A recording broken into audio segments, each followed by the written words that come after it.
Welcome to the SaaS Founder Show, where we have fascinating conversations with successful SaaS founders and hear all about their interesting and amazing journeys along the way. I'm Tony Zayas, joined by Andy Helko, who is in his bunker. He's in his bomb shelter, joining us here today. How you doing, Andy? I'm good. It's, kind of like the horse and buggy of internet right now.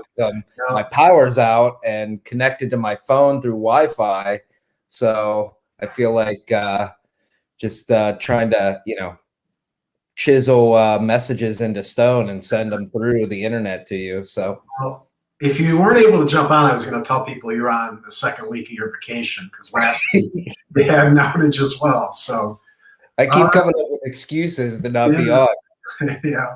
So let's get into it. So this week, I'm excited to talk to Eropa Stein. She is the CEO and founder of Hyre.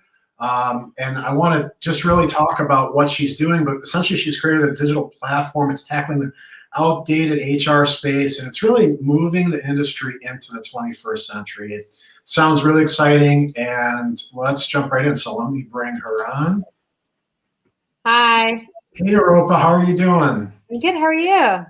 Good, thank you. So thank you for joining us. We're excited to have you here. I guess just to get started, tell us a little bit about Hyre. We'll dive all into the backstory and everything, but tell us about the business. Yeah, so Hyre currently is an all-in-one HR platform, and we specifically target the shift workforce. So we help shift managers manage their own schedules, fill in gaps using like a temp staff pool, as well as help them with their payroll, onboarding, and everything HR related, but specifically for shift workers. Yeah.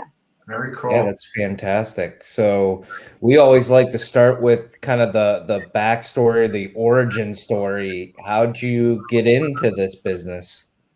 Yeah, so that's interesting. I mean, I've always had like an entrepreneurial type of interest. I mean, an entrepreneurial interest in general, but I was also very much into academia back in the day. So I was doing my undergrad in psychology. Specifically, I did my thesis in industrial organizational psychology. So it kind of bridges the gap between psych and psych in the workforce, and how to mitigate burnout and how to increase eustress, which is like thriving, the opposite of burnout within the workforce.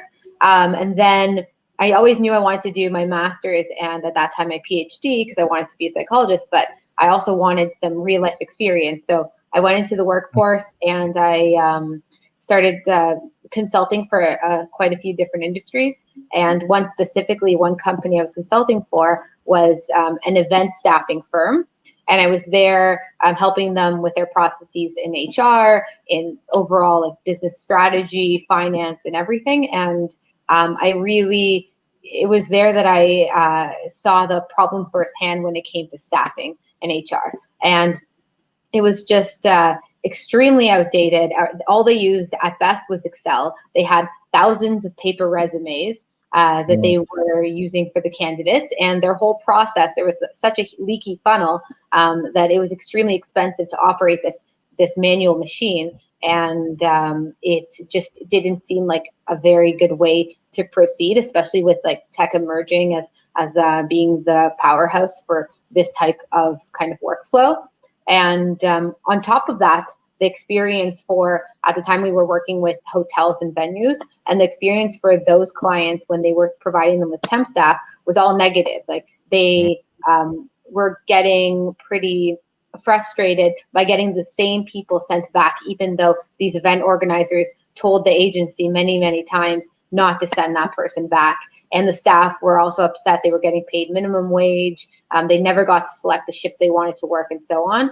And so this experience really shook me. And when I went and I continued on to do my master's, it kind of stayed with me. And so I applied to a bunch of business competitions as a student because they were all available to me, with this idea in mind of having a platform. At the time, it was a platform for event staffing. So one that would connect the organizers of events at venues and catering companies directly to event staff such as servers and bartenders without the middleman of a staffing agency whatsoever. And I saw that it was really gaining traction. I was winning quite a few competitions, and I accumulated a good lump of money in my bank account that I couldn't use on myself.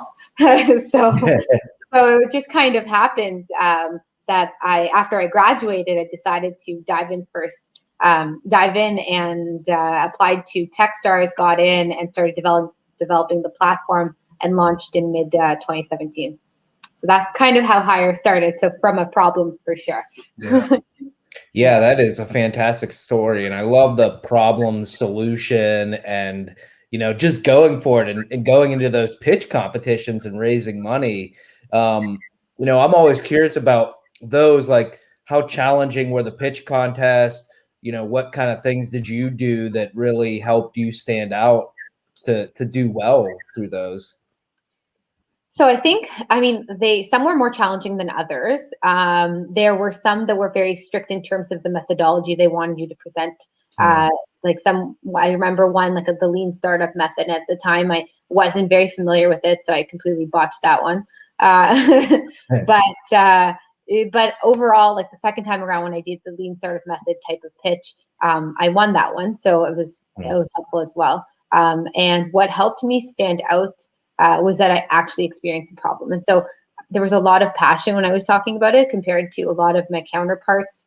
They just came up with it in business school, like their ideas in business school. So they were coming at it from the perspective of like, oh, this could be a good idea because we researched it a bit, versus I came up with my idea because I felt it and I was in it. And it was something that I wish we had back when I was working in the industry.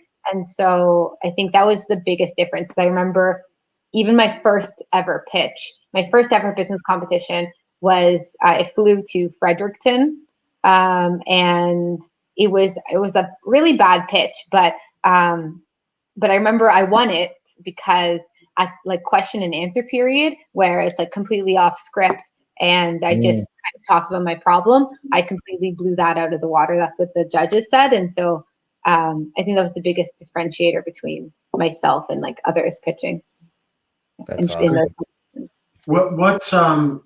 What tips would you give someone? Because we talk to a lot of people that go through the process of pitching. Any tips you would give for someone that has one coming up? Yeah. It goes without saying, tell a story and try to tell a personal story if you have one. If you don't have a personal story, then just make it as personal as you can, because anyone can relate. Like, you can't really relate to a problem that you've never felt. So you have to get the audience to be there with you. Like the skill is storytelling, and that's like number one. You have to position it in a way that people are on the edge of their seats, and then you break it down with like, this is my solution. This is what I've come up with, and people start getting more engaged, and the whole pitch just kind of goes from there. Once you lose their attention, if you lose the audience's attention, it's very, very difficult to get it back. So you just kind of have to ride this wave up and then just drop the bomb of what you're solving. Yeah. So you started right out of college, the business, is that right? After my master's, yeah. Okay. So I started my company right when I graduated. I'm kind of curious about that, thought process of going somewhere and spending some time, getting some experience and building a network versus diving in and doing it. And obviously after a master's is a little bit different, but talk to me about kind of that, I guess, early drive to just get in and make a business happen. Mm-hmm. Yeah. So it wasn't my plan. It just kind of happened. Between my undergrad and my master's, I took about two years off. And that's when I gained experience in consulting and I worked with these industries. And then when I did my master's, I kind of already went through that whole work a bit, get experience. And I was still planning on working after my master's before starting it. But what had happened, funny enough, is that one of the last pitches I did at the end of my master's, it was just to this business school in the city that I was living. And one of the audience members was a general manager of a really big hotel in that city. And it was, all I had was a PowerPoint presentation and an idea. And he called me the next day and he said, hey, can you come in? I really want to use your platform.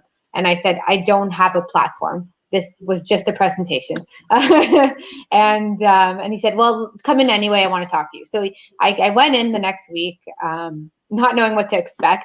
And him and his banquet manager were sitting there and they said, listen, like, you don't have a platform, but like, we love your idea and we want to be your first customers. And how about you just try it without a platform? And so that's kind of what happened. It was just, they were my first customers with no tech. And I just didn't, at that point, I didn't see a reason not to start the business because I already had a customer. I mean, that might have been naive of me because there was only one customer at the time, but I think it was a good decision overall. And it just kind of hit the ground running with an Excel sheet and a lot of time and effort. Talk about, I think that's a founder's dream, right? Yeah, I know that now. I mean, back in the day, I thought, oh, it's so easy. Like, you just get customers. Yeah. I mean, now it's different, but yeah, at the time. Yeah. So how did you go from? Go ahead, Tony. No, I was just going to say that's so interesting, right? That's like an MVP that you didn't even really design. It was just the desire for it. How did you go from there? Like, how did you implement, what you offer without having that tech solution built? And then how did that help shape the product as it grew from there? Yeah, so I remember like we didn't have tech for like almost a year, or I don't know why I say we all the time. It was me in the beginning only, but I didn't have tech for almost a year. And I did that consciously because I wanted to understand from the perspective, like from the platform perspective, like what to build before we build something that might be incorrect. So I created it was very scrappy. I just created a bunch of forms for candidates to sign up. And then there was like a lot of operations in the back end. So like I got hundreds of people to sign up. I would call each one of them, schedule an interview. They'd come in. I'd interview them on their skills and their flexibility and just in general willingness to work. And I pitched them this new payment method that I believed in, which was pay what you want rather than what I tell you that you should get paid, and like earn your pay. And then with the clients, I also created a form in terms of their order form. And then I created this like illusion of them getting matched up with different candidates for the shifts that they posted. And in the back end, it was just me calling and texting and like thousands of Excel sheets and like doing all the operations of it. But for the users, it looked at that time more like maybe like a rudimentary product MVP. So that kind of lasted for like 8-9 months. By month like 4 or 5, that's when I started building because I understood, okay, this form's working, because it was easy to like change the forms myself when it wasn't built. So I had rapidly tested like the onboarding method of these candidates and the clients and how they would work together for 4 months. And I understood what at least needed to be built as the foundation of the platform. So that's kind of how I started, just like from things I knew that wouldn't change or were tested by myself, and then moved from there. Yeah. Very cool. And I love the true MVP format. And most people talk about like 6 months of development to come up with an MVP. You are the case study for like the real, like what it's supposed to be is down and dirty, and like prove out the model and then take it forward. When you were in it and doing it that way, did you see it that way, or is it just kind of how it happened? It's a little bit of both. I mean, it happened the way it happened because on one hand, like when I told you about that first client, I had already kind of like thought about what I would build as an MVP. And one day, like a month after our meeting, they called me on Saturday at like 8 p.m. and they said, hey, we need 25 people for Monday at 6 a.m. And I was just like in shock because there was nothing. I didn't have any people. It was just like these forms that I started collecting information on. And from like I had less than 48 hours to get them 25 amazing candidates at their door at 6:30 in the morning. And so I like cried for an hour and then started working and was kind of forced into this MVP that we're talking about now in terms of like getting those people. And I remember booking like 10, I booked a room for Sunday, for the next day at this innovation hub.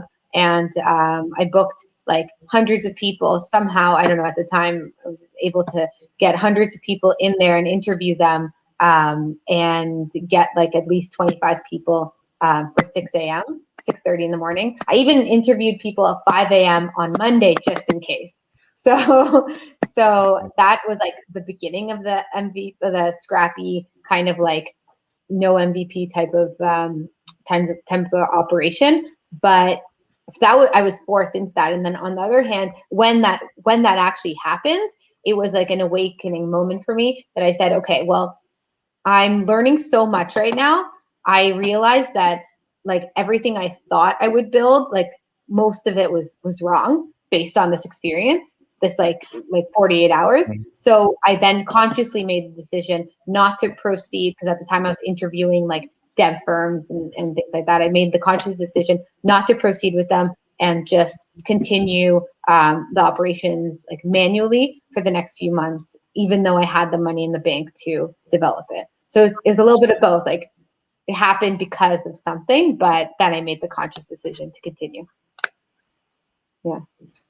So I love that. It's like one of my favorite almost origin stories, just because I think that's what it's really supposed to be. And, you know, I don't hear that enough. I hear a lot of people jumping a lot further early on and not learning the lessons or understanding the market or really doing the research to get feedback. And it just really sounds like you did that in the way that it's meant to be. So that's just so cool. Thank you. Thank you. Yeah. So how did you then transition to that next stage with a tech company or with developers? Did you find a CTO? Did you hire a firm? How did you go from what you had in an MVP to an actual platform? Yeah, so I hired a developer, a senior like intermediate developer at the time, just to build out like the MVP that I had in my head and on paper, I guess. And he helped me over the next year to develop this. I mean, we launched it, like you said, within 6 months, but at least at that point, we had an MVP that was well thought out in terms of like where it could go in the future. And it was a pretty good guess of what we needed. And we didn't make any major changes since then in terms of the core product. We just added features. So he helped us through that period. And it was a very good experience. Learned a lot in terms of managing developers and kind of working with them, but I loved it. Love it still. Do you have any sort of tech background? Myself, no. Psychology mainly, stats. So that's great. I'm just curious, we typically have a blend. There's either the technical founders and then there's the non-technical founders. So how did you work through that process to really get to understand the developers, to be able to articulate, what you wanted, and how did that work? A lot of trial and error, I would say. Like, I think there was a lot that I wasn't expecting, that people work very differently. I mean, in general, I think people work differently, but specifically like the tech teams. And so I did a lot of research in terms of how, like, the different methodologies that exist, like whether it be like waterfall or agile or Scrum, things like that. But then I kind of tried and tested with the developer that I had at the time and saw what worked best. And just a lot of like very open, honest communication about like objectives and trying to just be very clear with what everything should look like at the end and the functionality and like what testing means. Because I didn't realize like, okay, once a feature is a feature is pushed, it doesn't actually mean it's ready. Like I remember the first time I was like, what are all these bugs? Like, this doesn't make sense. Like, it doesn't actually go to the page I'm supposed to go to. How are people supposed to use this? And it's just like working through a lot of that and like setting time aside for like just testing and just reiterating. Yeah, it was an experience. I mean, I think now we have like a great like team that we have a good process, a project manager that kind of works with the team to like develop the features, but also in sprints. So like 1 or 2 week sprints, and we have like a firefighter, so one developer on and off that would just work on bugs, and another one that would just work on features, and then they switch. So it's interesting. So I mean, we kind of have like a fun little like team now that we've gone into a groove that works based on all my other experiences.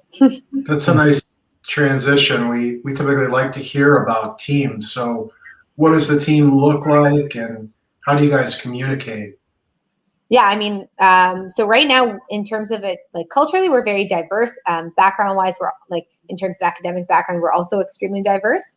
I try to promote that. Like, I really want to have people from different backgrounds come and work with us, because I think everyone has like a completely different opinion and way of solving problems. So that really adds to the user experience of Hyre in general.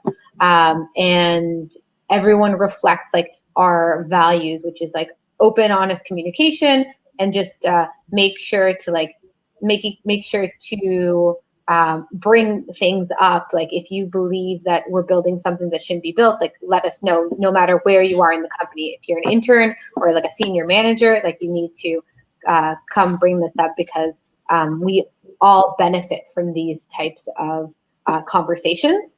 Even like having a conversation with someone and just like fully fleshing out the idea and explaining why you're doing what you're doing is helpful, not only to the person understanding it, but to the person explaining it. So we try to communicate that. And how we communicate now, I mean, obviously we're all in lockdown. So right now it's mainly Slack, Google Hangouts, and yeah, Slack and Google Hangouts are the two.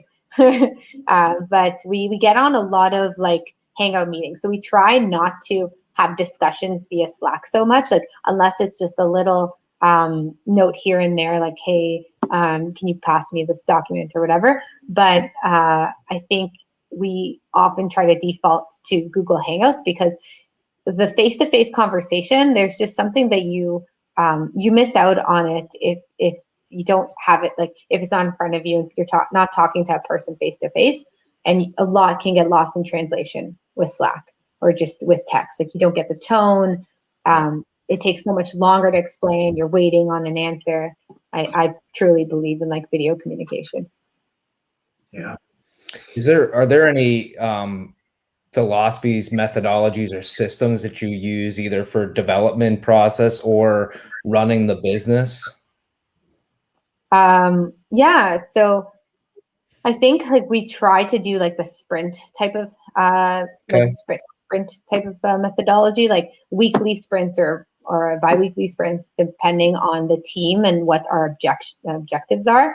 But like, for example, with development now, we have like a big product coming out at the end of March, and this product was scoped out to take about 3 months to build, and we've divided all the tasks and like compartmentalize them into like 2-week chunks. So every 2 weeks I mean, even though we ship almost daily, we still have like the end-to-end compartmentalized feature shipping like bi-weekly. So that's worked really well with development. On our marketing and growth hacking team, we try to come up with different strategies on a weekly basis and just have like little tiny experiments on a weekly basis. Sales is a little bit more difficult because it's kind of ongoing.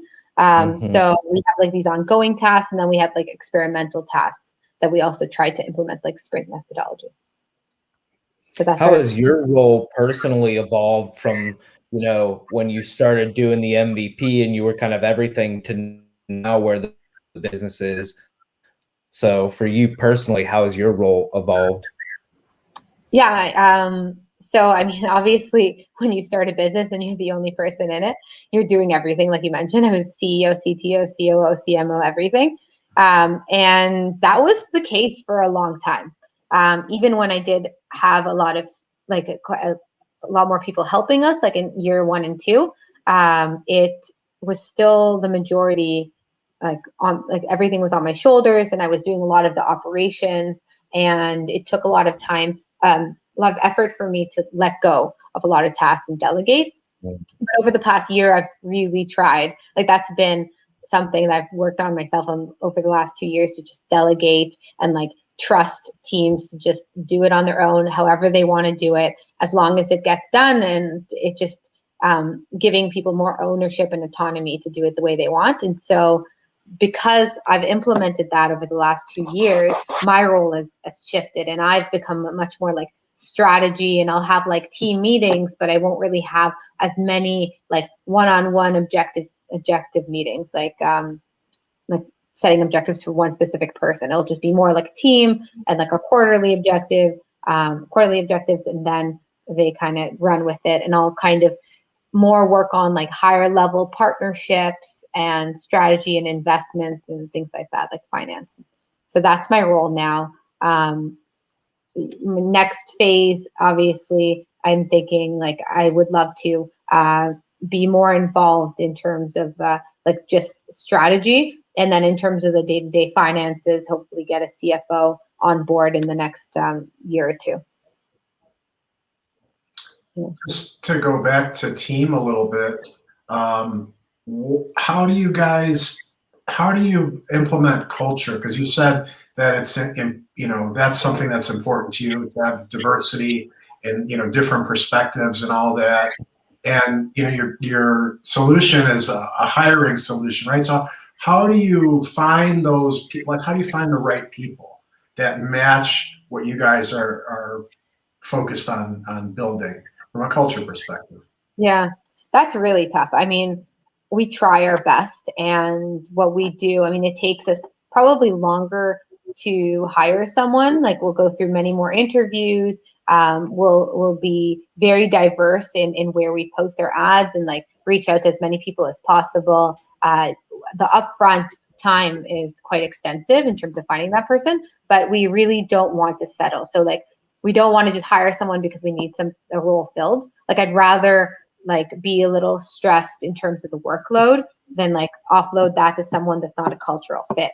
And whether like if it takes an extra month, like it takes an extra month, but then we have someone that is a much better fit with our team, like culturally speaking, and overall like would stay there longer and just have like a much bigger impact. So I don't know if that answered your question, like just trying to like be more diverse in our hiring and like take more time, I think.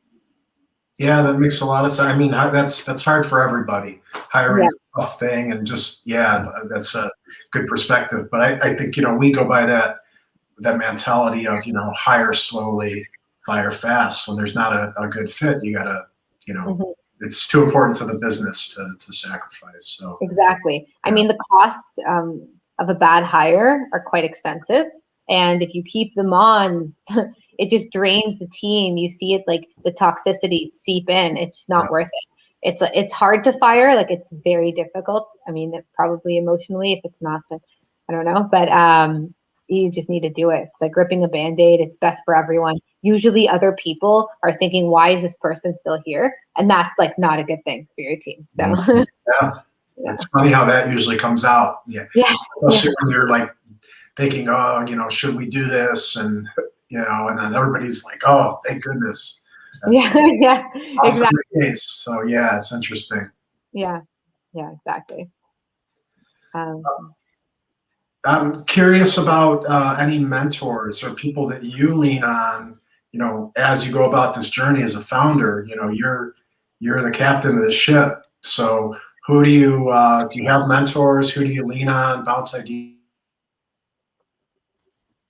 Yeah, so I've always been one to seek out mentors. Before I started Hyre, I actually reached out just to talk about my idea to the founder of Elance. who is Elance and Odesk merged into Upwork. And so he is an advisor. I reached out to him. He was very helpful. I spoke to him quite a few times. And then when I went to San Francisco, we met a few times for lunch. And it's been invaluable just speaking with him and bouncing ideas off. And he encouraged me to kind of move forward. And he said, don't be scared to not do your PhD. Like this is going to be like worth it. Regardless of what happens, you'll always be able to find a job. Like it would be a risk not to do it.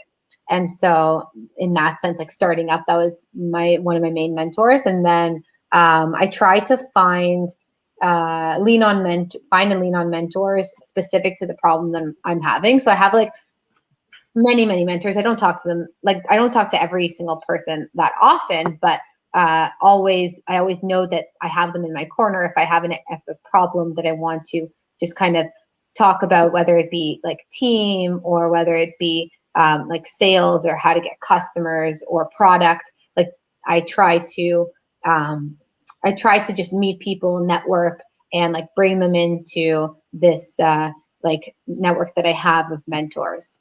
I just think that you're always constantly evolving as a company and as a founder, that you do need to just make sure you're casting a wide net, but not too wide that you're overwhelmed, just like wide enough that you can like have the resources available to you when you need them. That's and great. By the way, like I also want to give back. So I've been a mentor now for the past 3 years as well. So I make it a point to leave at least 3-4 hours, minimum 3-4 hours a week for other startups to reach out to me and talk to me, and like we'll help them with anything that they need, essentially, if I can be of value. So I have like time slots that are available on weekends or early mornings before my workday starts, that I'll just talk to founders, or in the evenings, and try to help out as much as I can. That's great. We all kind of need to grow together, right? Like we lean on mentors. Then when we learn enough about something, we should become mentors. That's my belief. Yeah, paying it forward. That's fantastic. Yeah. Yeah, I one of my favorite experiences in business has been in mentorship programs, both ways, like you said, where you have a mentor, and I've tried to keep it very structured, but then being able to give back. And it's been one of the most powerful lessons that I've had, for sure. Mm-hmm. I'm kind of curious, vision. So how do you develop the vision for where you want the business to go? And, how do you define that and share it with the team and these different pieces? Yeah. So my strategy is like listen to customers, like understand your audience as much as you can, like live through that experience with them. And then you'll like, by putting your ear, like listening to your customers as much as you can and talking to them and reaching out and just like having like friendly conversations with them, going out to lunch with them and everything, you'll start hearing more problems that are coming up naturally. And that could help you define your vision. I mean, we heard early on that when we launched Hyre as a marketplace, specifically only a marketplace for event staffing, connecting like the temp workers to the hotels and the catering companies, we also heard our customers say, "Oh, we love this. We love this platform and how digital and automated it is. I wish I had this for my own staff." So we heard that a lot from our own customers, and we said, wow, well, if you have this problem with your own staffing, like your own scheduling platforms, then maybe there's a potential to grow into a scheduling platform. And then it becomes, it's, we onboard so many people every single day and every single month, and then there's a lot of turnover. It costs us a lot of money to advertise and get people and a lot of paperwork. And then like, okay, that can develop into an ATS platform. And so it becomes like each product is like a result of listening and like truly listening and experiencing the pains that your customers are feeling.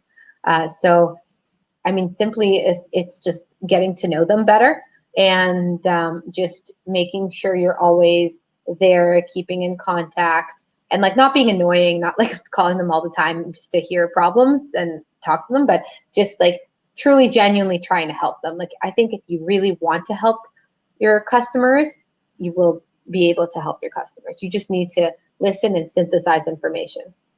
Yeah, that's great. So do you have a structured process to take that feedback? So if you're talking to customers, or if there's other ways that you gather feedback and input from them, do you have a process for like collecting that and then perhaps working that into the roadmap as far as features and enhancing? Mm-hmm. Yeah, for sure. So I mean, I think that when it comes to like the initial discovery of the problems, I try to make it a very natural conversation, and therefore I have like maybe some bullet points or some topics that I want to go over just to like steer the conversation in to a direction that can like elicit those types of responses. But I do try to make it as natural as possible, so I don't really try to structure it too much. And those are just honest conversations. Once I have enough information and an idea of like a specific product that could help solve the problems that I heard, then we typically like wireframe something and then go back to them and say, hey, I heard that you're having this problem. I'm really interested in helping you solve this. I sat with my team and came up with these wireframes. Like, what do you think about this? And then, so they'll kind of go over it, and they're usually pretty grateful that I took the time to kind of go back and after listening to their problems, go and try to solve it for them. So they're pretty interactive in that stage and will help with feedback. And I usually tell them like I'll record the session just so I can like go back to my team and work on this feedback.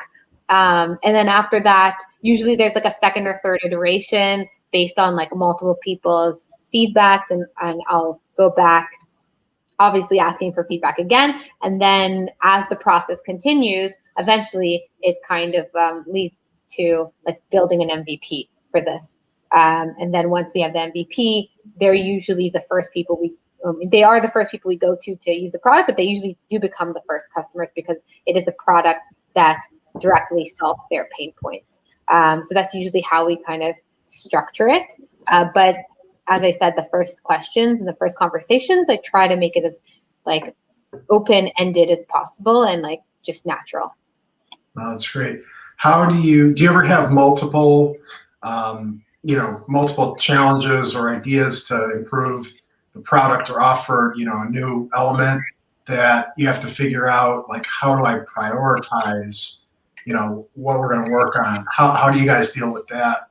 Yeah, that's always a toughie. I think like at the time when you get excited about ideas, they all seem super important. Yeah. And usually the one you're most excited about, I mean, it doesn't actually equate to the most important one, like in terms for the customer. So you really have to be very strict with yourself and very strict with yourself and your team, and understand that just because you like an idea doesn't mean it's the idea that you should go with and prioritize. And so you should always go back to your customers and talk to them about these ideas and the options and see which one is the most pressing problem for them to be solved. Just always default to that. And if they are willing to pay for it, because I think it's easy for customers to just say, yeah, like, especially I think in Canada, people feel like they're very polite, like people here are very polite. So they'll never really say no. So you just kind of have to say like, great, like, how much are you going to pay for this? Or are you going to pay $100 a month for this or whatever, just to get the qualifying response that you need, like a yes or a no. Because I'd rather get a yes or no rather than a maybe. Like a maybe is the worst because you're not really getting good information from that response. But you'll get a sorry. Yeah, sorry. Yeah, exactly. Yeah, it's a lot of that. Where's your target market? Are you currently focused on Canada, or are you worldwide? How are you targeting customers? Currently focused in the States, actually. So we focus on like all shift managers in the States. Typically, our main clientele right now are long-term care centers, healthcare long-term care centers, and still actually in Florida, like catering companies and venues. So any manager with like a workforce of over like 20 people that constantly changes week over week is like a perfect customer for us. So how did you determine that perfect customer, and how do you stay, focused on who the right audience is? Because a lot of times when we talk to founders, one of the challenges is, our product could work for so many people. Let's go after everybody. How do you keep yourself focused? Yeah, it's a lot of like, I've determined that it is best for like larger organizations because of the way we structure like and manage the data that we have, like not in data in terms of backend, but the tables and like the employee information. It just works for like bigger teams, bulk. And we do organize teams in departments and facilities. So like a franchise owner, that would be perfect for us because we have like multiple different views for that like bigger team setting. And versus smaller teams, like it might be a little like the user experience might not be as good for them because it's a little bit more complex as we need the depth that bigger teams have. And so we do know in the market there are competitors that are just much more like better positioned for the smaller target market, and we don't really want to compete there. Like that's not our target. And so we just have to be very strict with like, just because somebody's interested in using our platform, if they're not the right customer, we should be very strict with ourselves, and our sales team should know, like, don't get excited over that. That's not a right customer. We shouldn't like entertain this because it just they won't have a great user experience and it'll cost us a lot more in the future. So we need to know, so we have to stay in our lane and just like focus on the customers that we can help the most. How do you coordinate that and with the team to try and keep people staying in their lane? Like, how do you communicate that and, almost keep people accountable to it at the end of the day? Yeah. Constant feedback. I mean, we have like check-ins, weekly check-ins, and we talk about the customers we've had conversations with, leads we've had conversations with, and who is interested and who is not. And then during those meetings, I will always just have like a little spiel about, just remember, this is our target audience. This is what we're going for. Why we don't want to go for the little guys is because of this, this, and this. Like, it just doesn't make sense to us. Even if you get interest, like, don't move forward with it, or like at least like let them know that this is what our offering is and it doesn't suit them the best. So we just have to constantly reiterate to the team and everyone and understand what we're good at, because that's super important to understand, like, who we service, what we're good at, because that goes a long way. Eropa, I'm curious about what has worked from a marketing standpoint well for you guys. Yeah, marketing. So it's interesting because marketing hasn't, luckily for us, like until like 2020, we actually didn't require any marketing. Like we were growing organically pretty rapidly. We had very little investment in sales as well. I mean, our customers were just referring other customers constantly, and we were always in a position where we just had too many customers and not enough resources to supply them. And we, like, since COVID hit, like when COVID hit, because our main product was the marketplace connecting, like within hospitality, connecting the event workers, temp event workers with hospitality professionals, like catering companies and venues, everything kind of changed at that moment. Our sales went to zero in 48 hours. And we were just like, oh my God, we've never been in this position where we didn't have clients. So we kind of had to go back and like re-strategize and think like, okay, what does marketing mean? Like, what do we do here? What should we try to kind of focus on? Because it was just a blue ocean, and like didn't have anyone on the team at the time that was in marketing at all because we just didn't need it. And so that's when we started thinking about it. And I'm very proud of the team because like they have really worked hard on it and come up with like an amazing strategy that's working. And a lot of like content marketing has been working really well for us. Just like talking about, again, like I mentioned, the problems that we're solving, or talking to clients and helping them with any other problems that they are facing, and like encouraging them right now to refer other people with like coupons and just a lot of resources that we send them, free resources. So like in terms of marketing, our free resource section has been probably the best overall. And we just see people downloading our resources all the time. And that's like great lead gen. And we're not trying to sell them at that point. We just want them to get to know Hyre and get to know how we can help. And that's been a key factor in growing since like COVID hit to today. What's the future look like for the business? You know, what do you see in this next year, feature wise, growth strategy? Where are you going? So yeah, we're building out a lot of our HR functionality. Right now, what we have is we have the scheduling platform, we have a temp platform for those who use a scheduling platform to plug into, and we have an ATS system. And we're building out this year and next year, we'll build out our payroll system. So we already integrate with payroll companies where you can just like pay all your scheduled staff in the click of a button and everything's there ready to go. But we will probably be building that out on our own as well soon in the next year, as well as additional like functionality for the clients that we do have to connect to potentially other agencies as well. So we want to make sure that we don't lose sight of the fact that a lot of clients do always need temp staff, and we're not the ones who will be able to supply them with that all the time. So we want to connect them to others. So that's kind of where our product is going. I'm kind of curious about, this is shifting gears a little bit, but personality as a founder, what do you think skills and traits for yourself personally have, helped you in this journey and, help make you a great founder? I mean, I don't want to sound like a broken record. I'm sure many people said this, but like, I think resilience and perseverance, like it's two key things that I'm so thankful I have. Just because like there are so many lows, like obviously there are highs and there are lows, and the lows, I mean, I've experienced them multiple times, but I think something unique is that I try not to take it personally. And I understand that whatever happens, it comes and goes. Like the highs come and go, the lows come and go.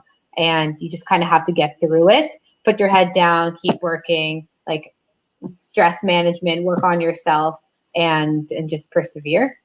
And so like that's been key for me. I've seen it so many times, like when COVID hit, it's like sales went to zero. I mean, that was a shock. And we didn't know if we were going to survive. So that was like cortisol levels through the roof.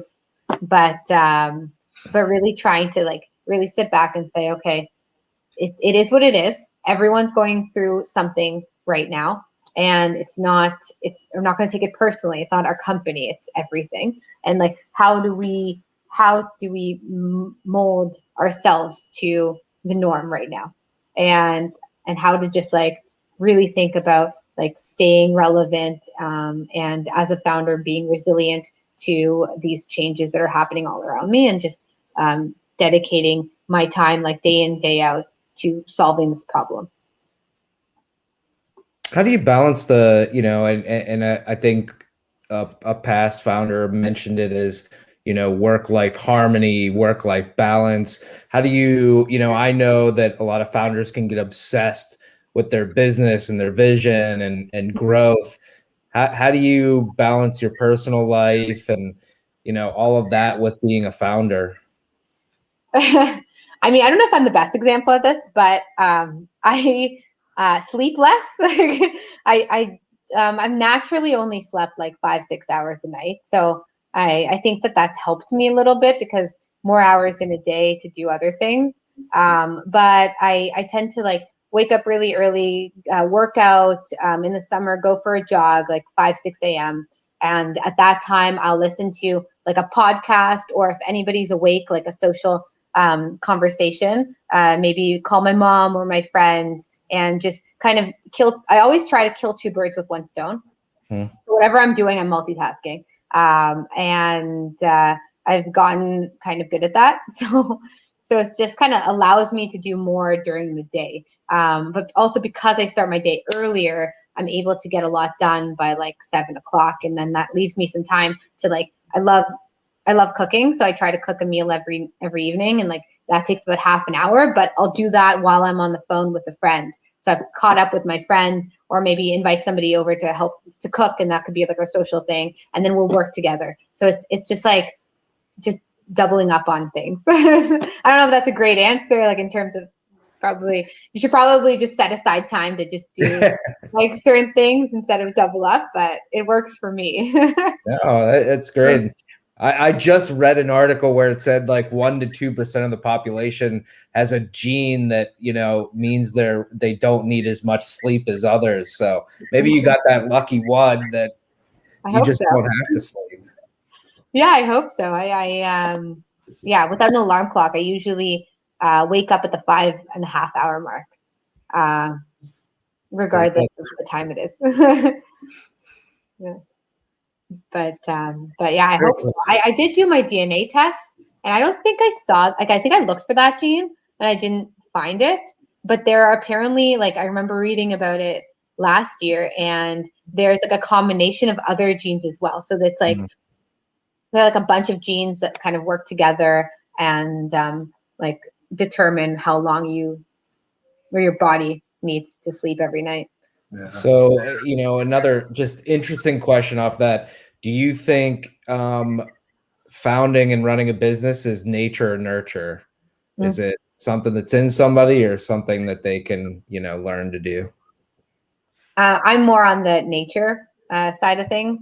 I think, like, in my perspective, nature. Ever since I was like 5 years old, I have wanted to be an entrepreneur. At the time, I mean, I'm turning 32 now, like in a few months. So back when I was 5 years old, that wasn't a thing. Like entrepreneurship, I mean, that's a pretty new concept, I think, within the last 10 years that people are like, now, hurrah, I want to be an entrepreneur. So at the time, it was mainly like, the idea I had in my head was like, I want to be an inventor. I want to start a business, but like a new business. I don't want to just start like another restaurant or like a store. I just want a business. And so I was 6 years old, and I was like getting my classmates like during recess to draw, to copy like Dr. Seuss books, and like as like a fun club that I made, and I collected it all. And then I would sell it at scholastic fairs.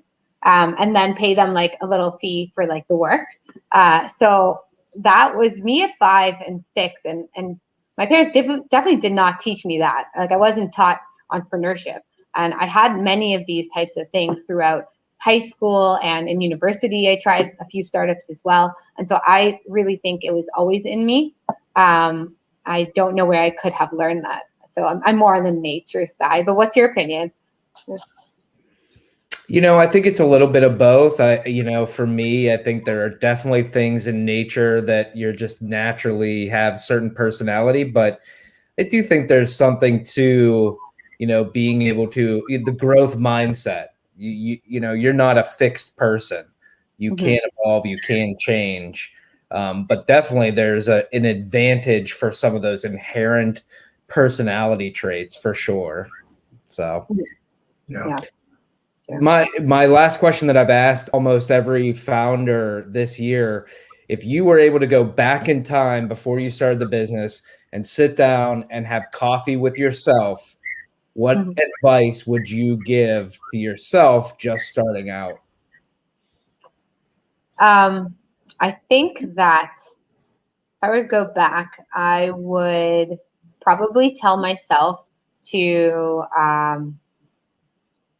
just kind of, because there was a time in the beginning of the startup, like even in my master's, I was just doing the competitions, and it was just like a long like validation period.